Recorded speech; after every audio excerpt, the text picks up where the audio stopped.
آج بہت غور و خوض میں ایک بات کر رہا تو اللہ نے میرے دل میں ایک عجیب بات ڈالی آج.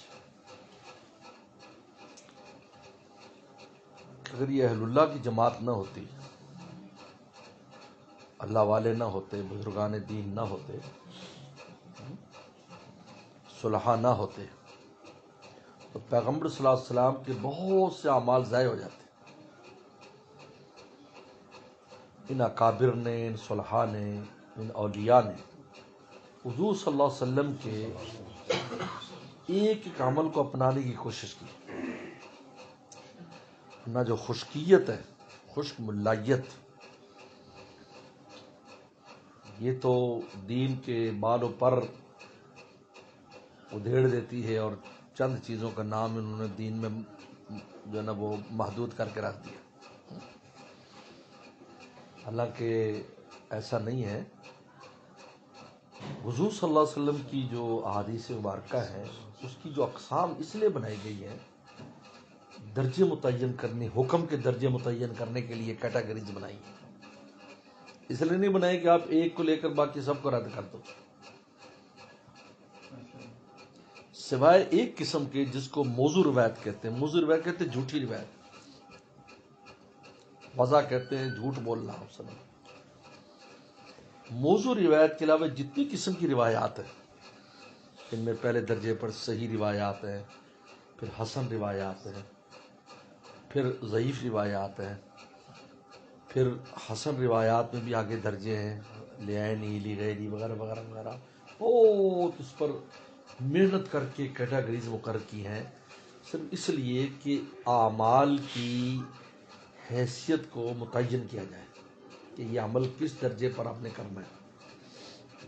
چنانچہ فرائض بن گئے، واجبات بن گئے، سنت مؤکدہ بن گئی، غیر مؤکدہ بن گئی، نفل بن گئے، مستحبات بن گئے.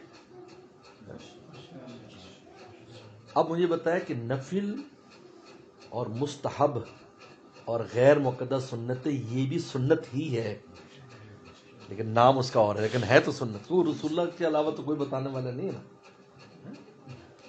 ان کے تعین کے لیے کیٹاگریز بنائی ہیں، اس لیے نہیں بنائی کہ اس کو رد کر دو، ضعیف روایت چھوڑ دو جی، بلکہ بتانے کے لیے کہ عمل کس درجے کا ہے. جب جس درجے کا ہے تو اب آپ نے اس درجے پر رکھ کر اس عقیدے کے ساتھ اس عمل کو کرنا ہے آپ نے. میں کہتا ہوں، میں قسم کھا کے کہتا ہوں، اگر یہ اہل اللہ نہ ہوتے، کتنی بھی فضیلت کی جو چیزیں، اس پر کوئی عمل نہ ہوتا امت کا. آج اگر عمل اس پر ہو رہا ہے ان اہل اللہ کی وجہ سے، بزرگان دین کی وجہ سے، جن کے باطنی جو بصیرت ہے وہ بھی ان روایات کی حقیقت کو سمجھتی ہے کہ یہ روایت صحیح ہے، لیکن اس کا درجہ چونکہ ایسا ہے کہ اس سے مستحب ثابت ہو رہا ہے، لہذا وہ اس کو مستحب عمل کو بھی کر رہے ہیں کہ رسول اللہ کا کیا ہوا عمل ہے، آپ کا بتایا ہوا عمل ہے. یہ اس کا تقاضا ہے. پھر عاشق جو ہے، اگر عاشق محبوب کی وہ چیزیں جو محبوب سے لگی ہوتی ہیں ان کو اہمیت دیتا ہے، تو نفس محبوب کے عمل کو اہمیت دے گا یا نہیں؟ عمل بتاؤ، ان سے لگی چیزوں کو اہمیت دیتا ہے، یہ اس سے متعلقہ ہے. صحابہ اکرام سے اس رشک کر رہا ہے کہ رسول اللہ کا عاشق ہے نا. آپ نے فرمایا کہ من حبہم فبحبی احبہم، میری وجہ سے محبت ہے، بغض فبغضی ابغض. اب ان حضرات نے ان اعمال کو کیا، ورنہ آج نہ تو صلاۃ التسبیح ہوتی، کوئی نہ پڑھتا، یہ صحیح روایت ہے جی. نہ 15 شعبان کے اعمال ہوتے، یہ صحیح روایت ہے جی. نہ اوابین کے نوافل وغیرہ ہوتے کہ یہ صحیح روایت ہے جی. بے شمار ایک کیٹیگریز ہے. اب اعمال کو دیکھ لیں. ضعیف روایت کا مطلب جھوٹی نہیں ہوتا. ضعیف کا مطلب یہ ہوتا ہے کہ راوی ہیں، ان راوی میں کوئی راوی کمزور ہے، لیکن ایسا نہیں ہے کہ کمزور راوی سے سچی بات کبھی بھی نہ ہوتی ہو. ایسا ہے؟ بولو. بلکہ رسول اللہ تو یہ فرمایا کہ جو جھوٹ بولنے والا بھی کبھی سچ بول لیتا ہے. راجہ بخاری میں وہ ابو ہریرہ کی روایت ہے جو جن کو پکڑا تھا، شیطان کو جو چوری کر رہا تھا، ابو ہریرہ رضی اللہ تعالیٰ. تو انہوں نے کہا کہ جی میں نے پکڑا، انہوں نے توبہ کی میں کل نہیں آؤں گا، فرمایا جھوٹا ہے پھر آئے گا. پھر اگلے دن پھر پکڑ لیا، کیونکہ ابو رضی اللہ تعالیٰ عنہ کھجوروں کی اس بیت المال کی حفاظت پر تھے. تیسرے دن آیا تو انہوں نے کہا دیکھو تم اگر آیت الکرسی پڑھ لو تم انسان لوگ تو پھر ہم نہیں آ سکتے وہاں. تو فرمایا یہ کذوب ولیکن صدقہ ہے، جھوٹا لیکن یہ بات سچی کہی. اور جو ضعیف راوی کا مطلب کیا ہوتا ہے کہ اس کا حافظہ کمزور ہے، اس کو وہم ہو جاتا ہے. ضعیف کا مطلب جھوٹا راوی نہیں ہے کہ جھوٹ بولتا ہو. اگر جھوٹا راوی ہو تو وہ تو کذاب ہے، اس کو تو موضوع حدیث ہے اس کی تو نکل گئی. ضعیف کو تو حافظہ کمزور ہے. یا ایک دفعہ وہ ملا تھا اس محدث سے اور اس نے کوئی اس سے بات لی ہے، اس کے حافظے پر اعتماد نہیں ہے، یا عمل میں کوئی تھوڑی بہت کمزوری ہے اس کے کہ وہ ایسا عمل میں اتنا اونچا نہیں ہے جس طرح کو زمانے کی کیٹیگریز مقرر کی بھی اتنا اونچا عمل ہونا چاہیے ہے. جیسے ابو امام بخاری نے کسی کو دیکھا کہ وہ گھوڑے کو جو ہے نا وہ پکڑنے کے لیے ایسے کر رہا ہے جیسے چارہ ہے، تو چارہ تھا نہیں. انہوں نے کہا میں نہیں اس سے حدیث لیتا، یہ جانور سے جھوٹ بول رہا ہے. یہ امام بخاری کو اتنا اونچا تھا لیکن اس کا مطلب نہیں کہ اس پر روایتیں نہیں تھی. تو اب یہ جو روایات ہیں جن کو ہم ضعیف روایت کہتے ہیں اسی سے مستحب عمل آئے گا نا. اس لیے تو مستحب کہہ رہے ہیں. اگر قوی روایت ہوتی تو ہم تو اس کو واجب قرار دے دیتے، اس کو کئی جگہ لے جاتے. تو آپ بتاؤ مستحب اعمال پھر کہاں سے لاؤ گے، نفل اعمال کہاں سے لاؤ گے اگر ساری روایتیں A1 ہوں؟ تو پھر تو اتنی لمبی چوڑی حدیثوں کی ضرورت ہی نہیں کہ لاکھوں حدیثیں یاد تھی. ہم فخر سے کہتے امام بخاری کو 6 لاکھ حدیثیں یاد تھی. تو مجھے مکہ شریف میں ایک آدمی ملا، یار یہ جو 6 لاکھ حدیثیں یاد تھی بخاری میں تو 8,000 ہیں بلکہ 4,000 ہیں، تو باقی ساری حدیثیں کیسی یاد تھی؟ یہ ذرا مجھے بتا دینا، وہ صحیح تھی یا جھوٹی تھی؟ تم بتاؤ. تو چپ ہو گیا، آواز نہیں نکلی. میں نے بتایا نا بھائی ان 6 لاکھ میں سے انتخاب کر کے 8,000 یا 4,000 لایا نا. تو اس کا مطلب کیا ہے؟ امام بخاری بھی جانتا تھا کہ حدیثیں مجھے یاد ہیں، لیکن امام بخاری نے خاص کیٹیگری پر ایک کتاب لکھی. یہ تو ہوتا ہے دنیا میں، جو آدمی کسی کوئی موضوع پر لکھنا ہوتا ہے، ابھی میں نے اس میں اس طرح کی چیزیں لانی ہے تو وہ اسی طرح لاتا ہے. اگر امام بخاری کی کتاب کافی ہوتی تو امام مسلم کو لکھنے کی کیا ضرورت تھی؟ امام مسلم کی کافی ہوتی تو ابو داؤد کو لکھنے کی کیا ضرورت تھی؟ امام ابو داؤد کی کتاب کافی ہوتی تو امام ترمذی کو لکھنے کی کیا ضرورت تھی؟ امام ترمذی کافی ہوتی تو امام نسائی کو لکھنے کی کیا ضرورت تھی؟ امام نسائی کافی ہوتی تو ابن ماجہ کو لکھنے کی کیا تھی؟ یہ سیاہ ستہ کی صرف بات کر رہا ہوں میں. 6 کتابیں ہیں، دیکھو 6 کتابیں. اب اسی میں یہ روایتیں آ رہی، لیلۃ القدر کی شب برات کی روایتیں ترمذی میں آ رہی ہیں، ابن ماجہ میں آ رہی ہیں. تو سوچنے کی بات ہے کہ امام ترمذی جیسا انسان ایک من گھڑت ایسی روایت جس پر امت عمل نہیں کرتی اس کو لانے کی کیا ضرورت تھی امام ترمذی کو یہاں پر؟ تو بتاؤ امام ترمذی کی اس کتاب میں پڑھنے کے بعد امت نے اس پر عمل نہیں کیا ہوگا؟ اگر عمل نہ کیا تو آج ہمارے سامنے عمل نہ ہوتا. ہم تو دیکھتے ہیں ہمارے سارے بزرگ عمل کرتے تھے. حضرت گنگوہی بھی عمل کرتے تھے، نانوتوی بھی عمل کرتے تھے، حضرت جو تھانوی رحمہ اللہ بھی عمل کرتے تھے. ہم نے اپنے مشائخ کو دیکھا، بزرگوں کو دیکھا اس رات کے اندر وہ کچھ نہ کچھ اعمال کر رہے ہیں اور ان سے اعمال منقول ہیں. آپ فوراً کہہ دیں یہ بخاری میں نہیں ہے. بخاری میں تو بہت سی چیزیں نہیں ہیں بھائی، اور جو بخاری میں ہے وہ تم کون سے مانتے ہو؟ امام بخاری تو 3 طلاقوں کا قائل ہے، تو تم کون؟ کوئی مانتا نہیں اس کو؟ کوئی نہیں مانتا. امام بخاری 3 طلاقوں کا قائل ہے. تم ہم امام مسلم کی بات کرتے ہو، امام مسلم قرات خلف الامام کا قائل نہیں ہے.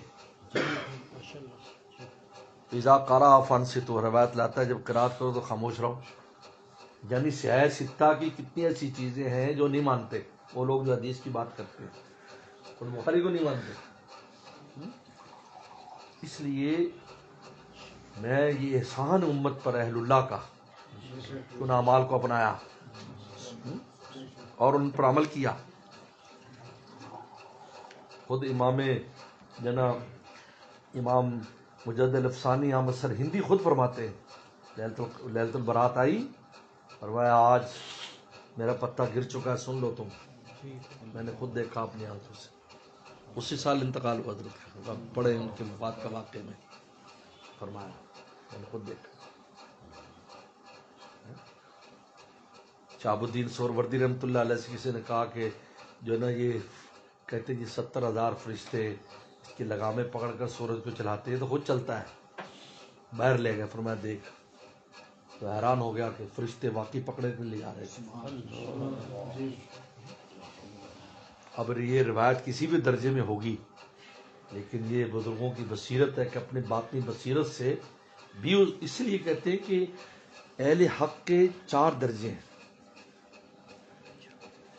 پہلے ہیں محدثین جو حدیث کو بنیاد بناتے ہیں.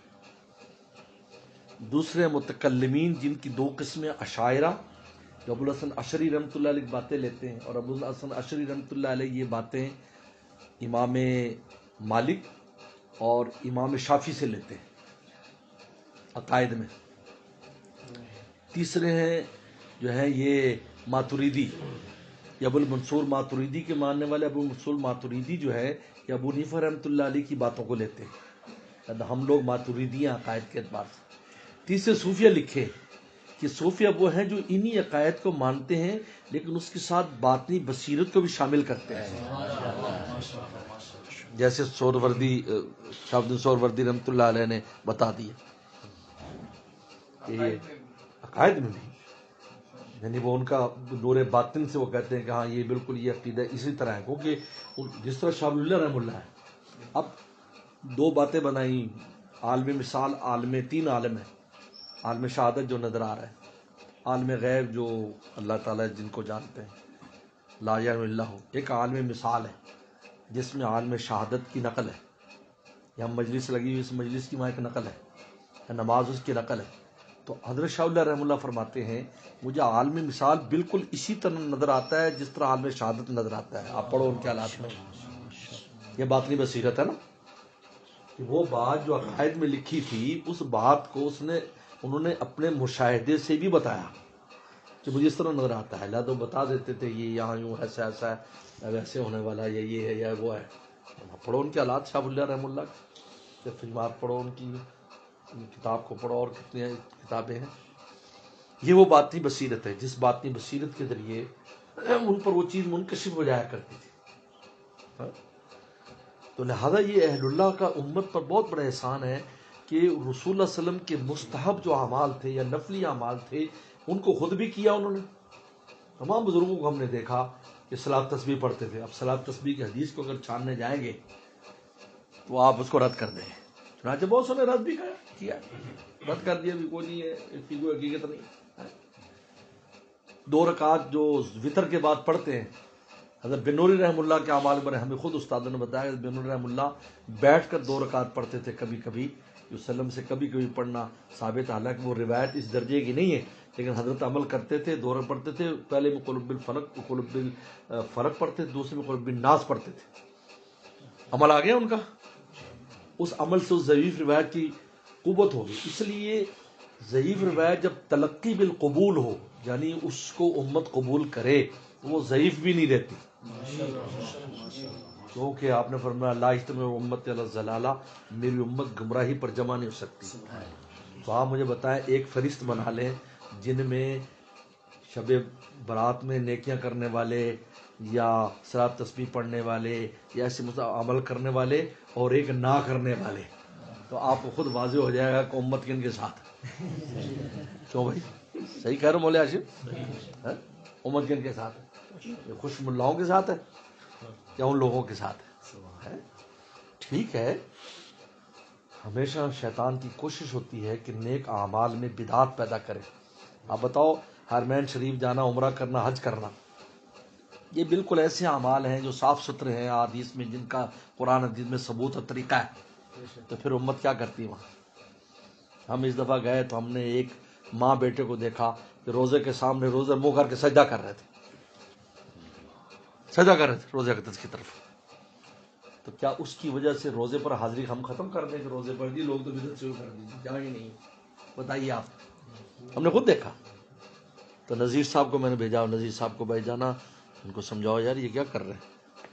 انہیں سمجھاؤ، ہمیں نہیں پتہ چلا کہ بلا کدھر، لوگ ادھر منہ کر کے بیٹھے تھے. انہوں نے ویسی بات بنائی، باقاعدہ سجدہ کر رہے تھے وسلم کی روزے کی طرف منہ کر کے. اندر نہیں باہر کی طرف سے، سین میں۔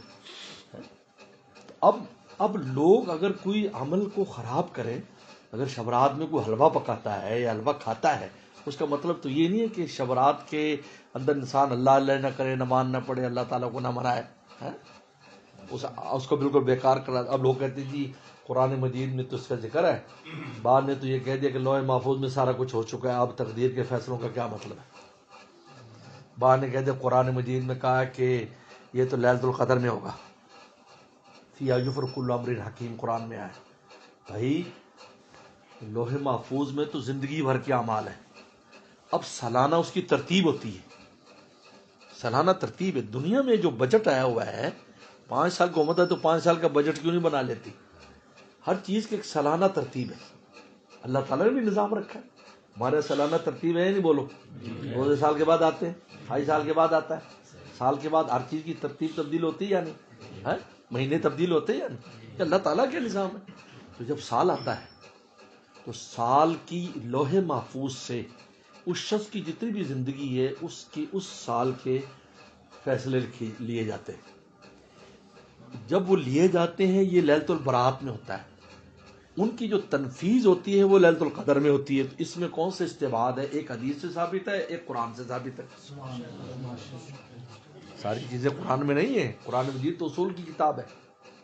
کچھ حدیث، اب میں یہ کہتا ہوں وزن اعمال کی حدیث پر ہم چونکہ ختم بخاری کراتے ہیں، قرآن میں صرف 2 طبقوں کا بیان ہے، اما من ثقلت موازینہ فی عیشۃ راضیہ، جن کے وزن زیادہ ہوں گے وہ عیشت راضیہ میں، یہ متقین ہے۔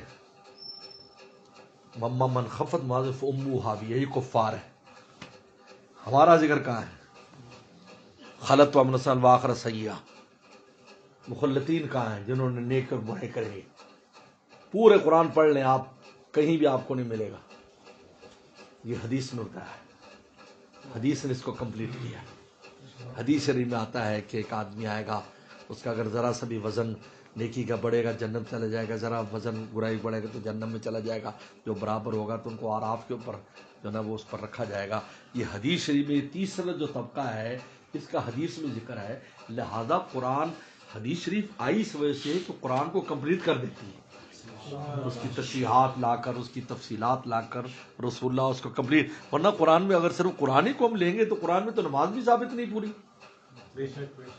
کتنی رکعت پڑھنی، حدیث میں آیا نا، حدیث نے اس کی تفصیل کی۔ اب اس میں 2 طبقوں کا بیان ہے، تیسرے کا بیان ہی نہیں۔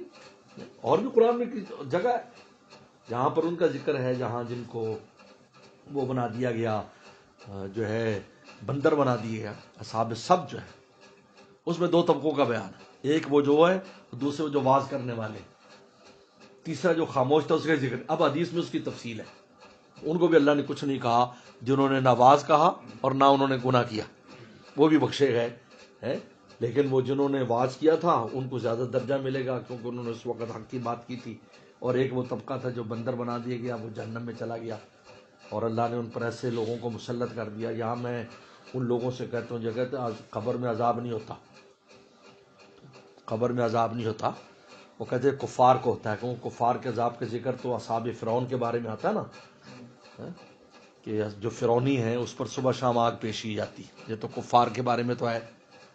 یہ جو تھے جو یہودی جن کو بنایا گیا تو یہ کافر تھوڑی قرار دیے گئے، کافر نہیں ہے، لیکن ان کو مسخ کر دیا ان کی اس حرکت کی وجہ سے۔ لیکن فرمایا کہ میں یسومہم، ہم نے ان پر مسلط کر دیا وہ جو ان کو عذاب دیتا ہے قیامت تک کے لیے۔ پڑھو نا آج پڑھو نا، کیا ہے؟ میں یسوم سوء العذاب نہیں، کیا ہے کہ ہم نے ان پر مسلط کر دیا، قرآن کی پڑھو نا، وصل اصحاب القریۃ، نہیں وصلهم کان حاضرۃ البحر، ہاں ہاں تأتیہم یوم سبتہم، ہاں آگے، ہاں آگے آگے، نہیں اسی میں آگے نا کہ ہاں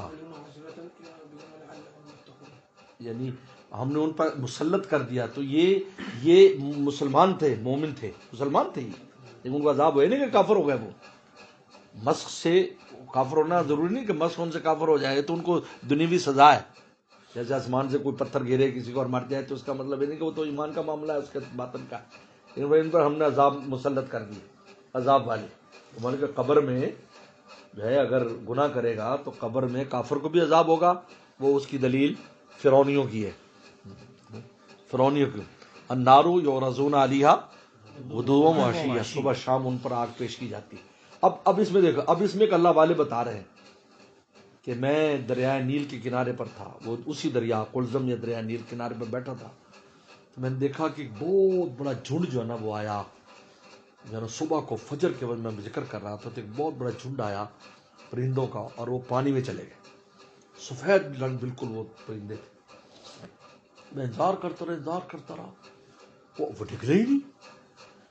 تو میں بیٹھا رہا وہاں. پھر میں نے دن گزارا تو عصر کے وقت میں نے دیکھا کہ وہ نکلے تو بالکل کالے سیاہ تھے، اور وہ اڑ کر ادھر چلے گئے جہاں احرام مصر ہیں، مصر کی قبریں ہیں، وہاں چلے گئے. تو مجھے اس آیت کے بارے میں سمجھ میں آ گیا کہ النار یعرضون علیہا غدوا، یعنی وہ اس کی روحوں کو لے کر جاتے ہوں گے، پھر جہنم میں لے کر جاتے ہوں گے کیونکہ جہنم سمندر کے نیچے ہے جیسے حدیث میں ابو داؤد شریف میں آتا ہے، اور پھر شام کو پھر وہاں کو لوٹاتے ہوں گے. یہ ان کا مکاشفہ تھا. اور مکاشفے نے قرآن کی آیت کی یعنی تائید بھی کر دی، اور اس سے ایک بات بھی، ایک صورت بھی ہمارے سامنے آئی.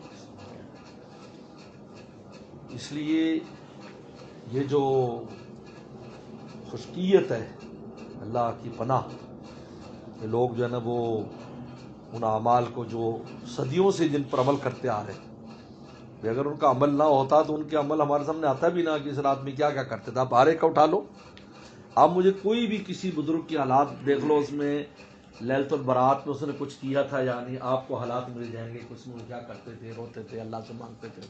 مجدد افسانی جیسے کا بیان ہے جو اتنے بڑا جن نے عظیم الشان کام کیا ہے. اگر مجدد افسانی نہ ہوتے تو ہمارے ہاں کفر پھیل چکا ہوتا مکمل. انہوں نے محنت کی اکبر بادشاہ کے سارے اس پر، اکبر بادشاہ کے وزیروں پر محنت کی، ان کو خط لکھے. تو جب اس کے بعد اس کا جو بیٹا آیا، اکبر بادشاہ کے بیٹا شاہ سلیم، جب شاہ سلیم آیا تو وہ ان عقائد سے اس نے توبہ کر لی. کیونکہ تو یہ اس لیے ان کو مجدد ثانی کہتے ہیں کیونکہ انہوں نے تجدید کی دین کی دوسرے ہزار میں. کیونکہ حدیث شریف میں آتا ہے ہر ہزار پر مجدد آتا ہے، ہر 100 پر مجدد آتا ہے، اور اس دوران بھی مجددین رہتے ہیں. علماء کی جماعت سنبھالے رکھتی ہے ان کو، لیکن ہر 1000 پر مجدد آتا ہے، اور پھر میں ہر 100 پر مجدد آتا ہے. جدد لا دین، اللہ تعالیٰ دین کو تجدید ہے، جدید نہیں. جدید کہتے ہیں نیا دین، تجدید مانا پرانے کو نیا کر کے پیش کرنا. جیسے غزِ بصر جو ہے یہ مضمون تو بہت پرانا ہے، قرآن میں آیا ہے، لیکن اس کو نئے انداز میں ہمارے شیخ نے پیش کیا تو مجدد غزِ بصر بن گئے. حضرت تھانوی رحمہ اللہ نے تصوف کو صاف ستھرا کر کے پیش کیا تو وہ مجدد زمانہ بن گئے. تو یہ ہے جد لا دینہ. تو مجدد ثانی جیسا انسان وہ کہہ رہا ہے کہ جی میں نے خود دیکھا ہے برات لیلۃ البرات میں کہ وہ پتہ گر گیا وہاں سے. یا انہوں نے اتنی بڑی بات کیسے کہہ دی؟ اس لیے صرف یہ کہنا کہ بس جی صحیح روایت ہو اور یہ ہو، اس کے علاوہ کسی کو نہیں لیں گے. میں نے بتایا کہ کیٹاگریز ہی روایات کی اعمال کی حیثیت متعین کرنے کے لیے. ہاں ایمانیات میں ہوتا ہے، حلال حرام میں ہوتا ہے کہ وہ جو نا ایسی روایت ہو جو قطعی الدلالت ہو اور قطعی الثبوت ہو. لیکن اگر ہر جگہ، اس لیے تو اقسام بنائی ہیں، قطعی الدلالت، قطعی الثبوت، ظنی الدلالت، ظنی الثبوت، قطعی الدلالت، ظنی الثبوت، قطعی الثبوت، ظنی الدلالت. یہ اقسام کیوں بنائی؟ اس لیے بنائی. ورنہ تو میں پھر ایک اور بات کرتا ہوں کہ دیکھو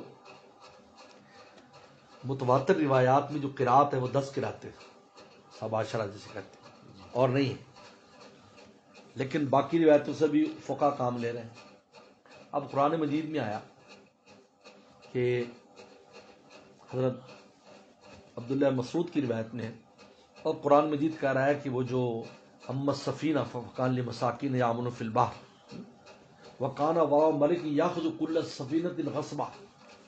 ان کے بعد ایک ایسا بادشاہ تھا جو ہر کشتی لے لیتا تھا، غصب کر لیتا تھا۔ اب مجھے بتائیں، صرف اس آیت کو لے، اس کا ترجمہ میں نے کر دیا آپ کے سامنے، اس میں پھٹی اکھاڑنے سے کیا تعلق ہے؟ کوئی تعلق نہیں۔ پھٹی اکھاڑنے سے کوئی تعلق ہے اس آیت کے مطابق؟ نہیں۔ وہ تو ہر ایک کو لے لیتا ہے، چاہے پھٹی اکھڑی ہو چاہے۔ عبداللہ بن مسعود کی قرات ہے جو ضعیف قرات ہے، جو متواتر نہیں ہے، اتنت کل سفینۃ صالحۃ غصبا، صحیح سالم کو لے لیتا ہے۔ یہاں اس لفظ کو فقہاء اور محدثین اور مفسرین لگا کر اس کے معنی کو بیان کر رہے ہیں کہ وہ جو پھٹی اکھاڑی تھی، جو کہ اب صالحہ نہیں رہی، وہ دیکھے گا اس میں تو نیچے سوراخ ہوا ہے تو وہ چھوڑ دے گا۔ یہ کیوں لی عبداللہ بن مسعود کی قرات بھی؟ اگر آپ نے زبان ہی لینی ہے اور نیچے روایتی کوئی نہیں لینی، سب عشرہ میں تو نہیں ہے، یہ ہے تو دکھاؤ۔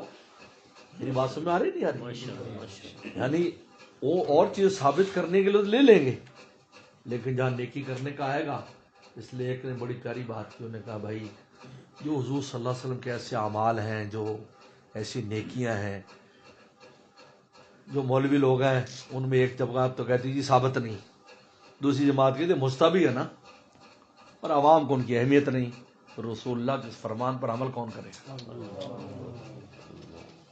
ہم بولیں گے یہ مستحبی ہے نا، کیا نہیں ہو تو نہیں سی۔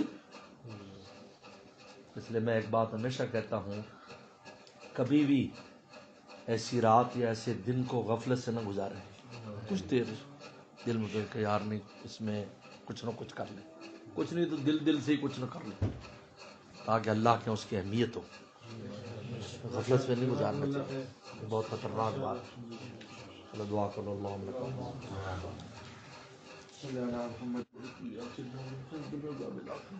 یا اللہ، مغرب سے آپ آسمان دنیا پر تشریف لائے، یا اللہ آواز لگا رہے ہیں، یا اللہ ہے کوئی مغفرت مانگنے والا معاف کر دیا، اللہ ہم سب کو تو معاف فرما، ہمارے چھوٹے بڑوں کو معاف فرما، ہمارے گھر والوں کو معاف فرما، مرد و خواتین کو معاف فرما، پوری امت کو معاف فرما، اللہ زندہ اور مرحومین کو معاف فرما۔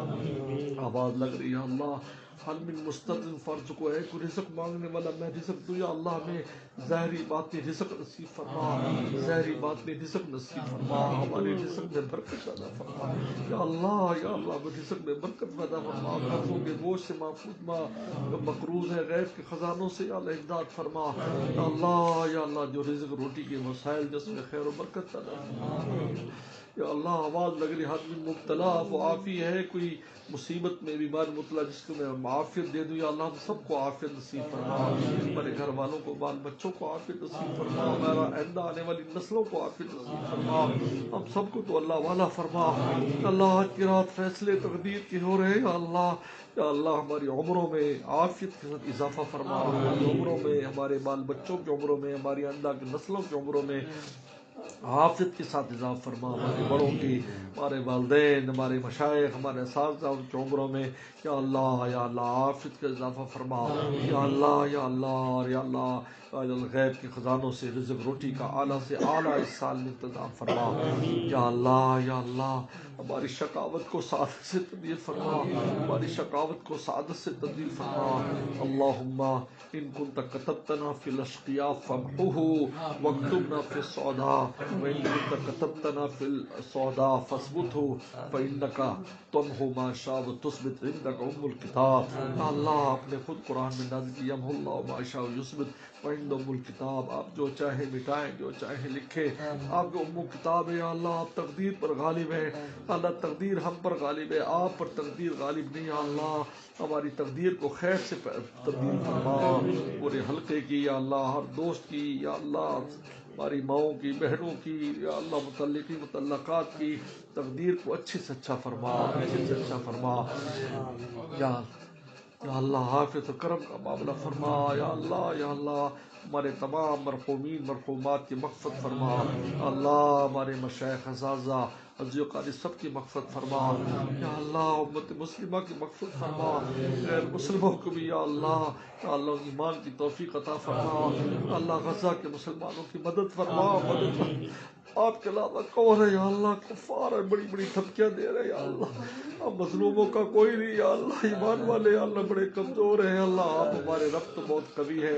حضور صلی اللہ علیہ وسلم یا اللہ آپ کے بہت محبوب ہے، اس کی امت ہے، ہمارے حال پر تو رحم فرما، مظلوموں مقہوروں کی امداد فرما، مجاہدین اسلام پورے عالم میں جہاں کام کر ان کی مدد فرما، علماء صلحاء مبلغین یا اللہ جہاں بھی کام کر رہے ہیں ان کی خوب خوب مدد فرما، نصرت فرما، دینی مدارس مساجد خانقاہیں دینی مراکز کی خوب خوب حفاظت فرما، خوب ترقی عطا فرما یا اللہ، ہماری بھی جتنے بھی خانقاہیں ہیں جہاں جہاں دوست کام کر رہے ہیں اللہ، دن دگنی رات چگنی ترقی عطا فرما یا اللہ ہمارے حضرت کے درد دل کو ہمارے ذریعے پوری دنیا میں عام عطا فرما، ہماری کبھی کوتاہیوں کو معاف فرما یا اللہ، بے شمار ہماری کبھی کوتاہیاں ہمیں تو معاف فرما یا اللہ، ہمیں معاف فرما یا اللہ، ہمارے دل کو پاک صاف فرما، ہمارے دل کو پاک صاف فرما، خیر کا معاملہ فرما، رحم اور کرم کا معاملہ فرما اللہ، ہمیں بھی ہمارے گھر والوں کو بال بچوں کو قیامت تک آنے والی ہماری نسلوں کو عافیت نصیب فرما، اولیاء کرام میں فرما